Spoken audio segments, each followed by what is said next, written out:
अज्ञात लेखक। निकिता फिलोसॉफी में पीएचडी कर रही थी। उसे किताबें पढ़ने का इतना शौक था कि वो किताबों और कहानियों में ही अपनी दुनिया ढूंढती थी। निकिता जब ग्रेजुएशन में थी तो उसने एक किताब पढ़ी थी, वर्ड्स नॉट सेड। तब से ही उसे उस राइटर से एक अटैचमेंट सी हो गई थी। उसने राइटर का नाम पता करने की बहुत कोशिश की पर कुछ पता ही नहीं चला। एक दिन वो अपनी फ्रेंड से कहती है, कितने दिन हो गए, आज तक मैं उस राइटर के बारे में कुछ पता नहीं लगा सकी। आज तक तो वहीं अटकी पड़ी है, किताबों की दुनिया को वहीं तक छोड़ दे बहन, कुछ नहीं रखा उसमें। फिर तो तुझे कुछ पता ही नहीं। उनकी हर ईयर एक बुक आती ही है जिसकी सिर्फ 20 कॉपीज ही बनती है और मैं सारी कॉपीज खरीद लेती हूँ। चल तुझे दिखाती हूँ। निकिता प्रिया को स्टोर रूम में लेकर जाती है। रूम बिल्कुल ठंडा। प्रिया को ऐसा महसूस होता है जैसे वो यहाँ पहले आ चुकी है। कुछ अजीब सा महसूस हो रहा है, मानो मुझे कोई अपनी ओर खींच रहा हो। कमरे में चारों तरफ गुफ अंधेरा। अपने फोन की फ्लैश लाइट ऑन कर निकिता फोन को चारों तरफ घुमाती है। हर तरफ बस उस अज्ञात राइटर की ही किताबें थी। सारी बुक्स को यहाँ छिपा कर रखती हूँ मैं, मेरे अलावा यहाँ कोई भी आता नहीं, इसीलिए इस बात की घर पर किसी को भनक तक नहीं है। ऐसा क्या होता है उनकी किताबों में कि तू इतनी दीवानी हो गई है उस राइटर की। निकिता वहीं अपने पास के सेफ से एक बुक उठाती है। उसकी धूल झटकती हुई उसका पहला पन्ना पढ़ना शुरू करती है। ठंडे बंद कमरे में टॉर्च की एक सीधी रोशनी के उजाले में वो दोनों मेरी लिखी किताबें पढ़ रही थी। तभी उसकी सहेली को अपने कंधे पर किसी का हाथ महसूस होता है। ओह ओह! क्या हुआ प्रिया, तू चीखी क्यों? मुझे ऐसा लगा किसी ने मेरे कंधे पर अपना हाथ रखा हो। निकिता रुक तो, मैं देखती हूँ। निकिता हर तरफ लाइट दिखाती है पर वहां पर कोई नहीं होता। देख तो, कहाँ कोई है यहाँ? छोड़, तू कहानी सुन। फिर उसे लगता है मानो एक भारी सा हाथ उसके सर को सहलाता है। क्या फालतू किताब है, बंद कर इसे, मैं घर जा रही हूँ। दोनों कमरे से बाहर आ जाते हैं। क्या हुआ यार, तू ऐसे अचानक बाहर क्यों आ गई? अरे कैसी किताब है यार प्रिया, तू जो कुछ भी पढ़ रही थी सब वैसा ही हो रहा था। अब समझ में आया तू खोई खोई सी क्यों रहने लगी है। एक मिनट, क्या वो राइटर मुझे भी जानता है? मेरे बारे में और क्या क्या लिखा है उसमें? दे मुझे वो किताब दे, मैं घर जा रही हूँ, वहीं पढ़ूंगी। मुझे जानना है कि फिर मेरे साथ क्या होगा। निकिता के लाख मना करने के बाद भी प्रिया एक बुक लेकर चली जाती है और उसी दिन से उसका नंबर ऑफ आने लगता है।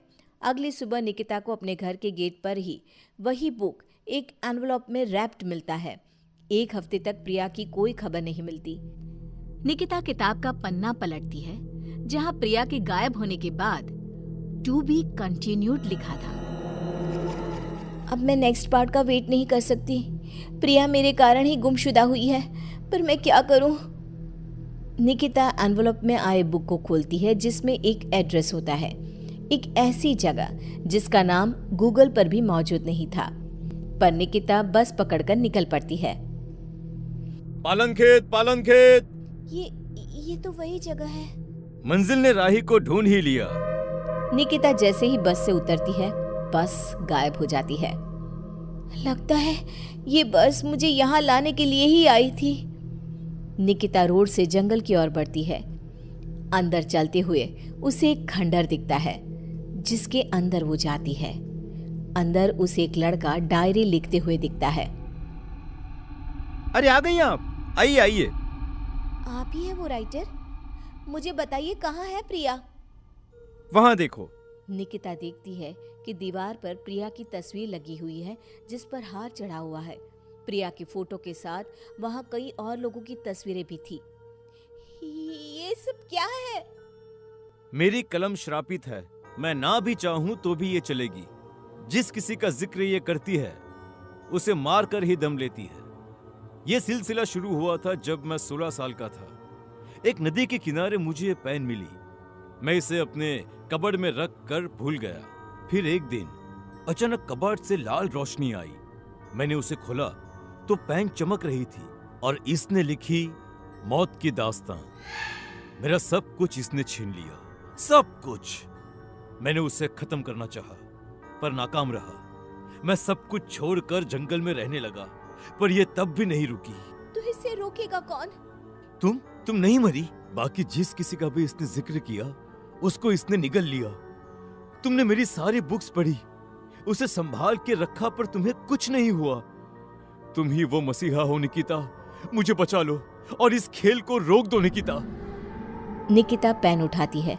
उसके पेन को पकड़ते ही एक औरत उड़ती हुई आती है और पीछे से उसे लिपट जाती है। उसके शरीर से खून बहे जा रहा था। खुले बाल, झुर्रियों से भरा उसका चेहरा बड़ा डरावना लग रहा था।